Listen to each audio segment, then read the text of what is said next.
A mega celebrity who got cans of Korean tuna to start flying off the shelves. A new boozy take on dessert. Croissants going savory, and I ain't just talking ham and cheese. And why Pizza Hut is in the pizza doghouse. This is Outrageous Foods, where I dive into the weirdest, wildest, most outrageous stories in food.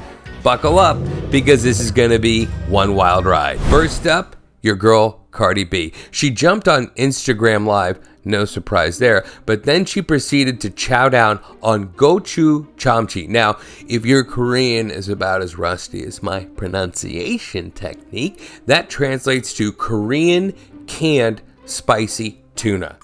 Then, the internet exploded. People say that the reaction to her video literally spurred a worldwide Korean food frenzy. All right, so why did it blow up? Well, let's start with the basics. Celebrity, food, TikTok equals the next viral moment. Also, I want to add this. Cardi B is as much a captivating personality as she is a gifted musician.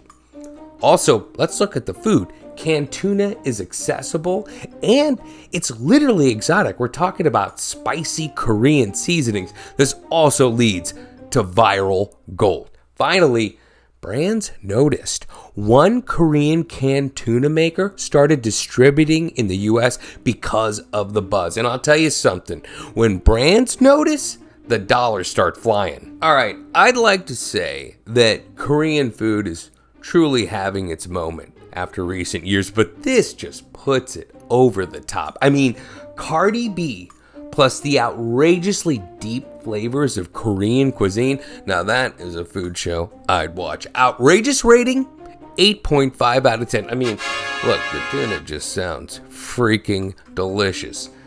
The only downside is the late night tuna cravings I'm gonna get when I'm doom scrolling after midnight. Next up, you thought that ice cream floats were just ice cream and soda. Think again.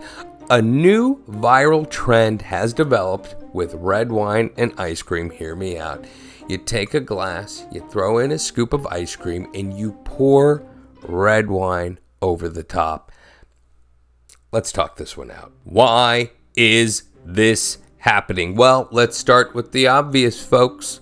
Social media. Social media is always hunting for the next weird plus visually appealing food thing. And this certainly has visual appeal. Next, let's just talk boozy desserts. When you pair dessert with an adult beverage, that brings a sweet tooth out of some people that aren't natural sweet toothers like me. Finally, there's some good flavor logic here because the acidity of red wine in this case does well in cutting through the fat of ice cream, similar to the same way how the acidity of red wine cuts through the fat of cheese. And P.S., wine and cheese are pure flavor gold. The ultimate question, would I try it? Actually, yes, if the restaurant I was at served good wine. In fact, I would say a Lambrusco, a chilled red wine with bubbles, would work really, really well here. Could it be too weird? Maybe, but that's kind of what I'm here for. Outrageous food rating, 7.5 out of 10. Worst case scenario, I catch a buzz at dessert. Next on the list, we've got croissants. You know, those big buttery French things. Well, apparently they're going savory and wild. And I ain't just talking ham and cheese anymore. We are finding croissants that are stuffed with steak frites, kimchi spam, and full-on crepe. To be honest, I don't know why I'm making this video when I should be eating one of these damn things. So how did this all come to be? Well, per stories from Food and Wine and Eater, bakers are realizing that croissant dough is really just a delicious blank canvas. Next, social media loves novelty. In this case, croissant, but make it dinner, which hits heavy and on multiple levels. Finally, I think we're seeing a balancing where savory pastries are starting to even out with the sweet ones. I mean, Who said a strawberry Danish had to be the king of the pastry case? The best part about this trend is the diversity in the fillings game. This is way more than just thinking outside the pastry box. There's a bakery in Houston called Chakar that's taking croissants and filling them with savory, intense Pakistani curries like chicken karai, and they're doing one with Texas-style brisket. By the way, their pastry work looks phenomenal. According to Eater, there is a croissant in Chicago that's being filled with Filipino-style longanisa sausage, and apparently there's a bacon, egg, and ramen croissant. I'm just gonna stop right now and drop the number. Outrageous food rating, 10 out of 10.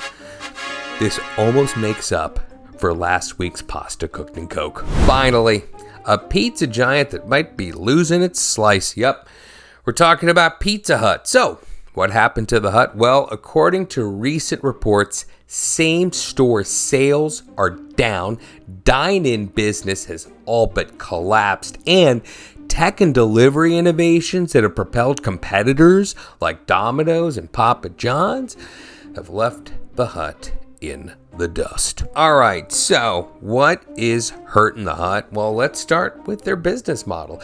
Pizza Hut was all about the dine-in experience, and these days, people just want to eat pizza at home, whether it's through delivery or takeout. Next, they really lag behind on the delivery tech innovations that Domino's and Papa John's hopped on, and it takes years to get your tech right. Finally, between rising food costs, franchise bankruptcies, things aren't rosy for restaurants. It's not surprising to hear about restaurants struggling, and if you're not crushing it, like Domino's and Papa John's, you're probably getting crushed by Domino's and Papa John's. I remember back in the day when my family would dine in at Pizza Hut, the red soda glasses, the arcade with the big video game machines, and that premium pan pizza. But times have changed. Pizza has never been so competitive in America. It seems like at every corner there's some wood-fired Neapolitan pizza joint. So that means fast food pizza has to be cheap, and that's where Domino's crushes it. They're always offering deals. Plus, they jumped in on the tech like the Pizza Tracker app, which tracks your pizza, because the other promise of fast food is that it has to be fast. Now, while I'm nostalgic for Pizza Hut, I'm Gen X. Millennials miss the Pizza Hut boat. Gen Alpha's like, what dat? So, I guess it's time to pour out a little bit for Pizza Hut. Outrageous rating, 9 out of 10. I didn't want to believe it, but the data's too real. See you at the crossroads, Pizza Hut. There you have it. A mega pop star pushing cans of spicy Korean tuna for free. Red wine replacing chocolate sauce on ice cream. Croissants getting a legit savory upgrade. And a pizza chain skating on thin crust. Outrageous foods in 2025? It's always changing. So, which one of these food stories surprised you the most? Let me know in the comments. Like the video if you enjoyed the chaos, and hit that subscribe button for more outrageous foods. I'm Ali Khan, and I'll see you next week for a food trend you didn't think you needed. And maybe I'll see you at the Asian supermarket, because that Korean spicy tuna looked amazing.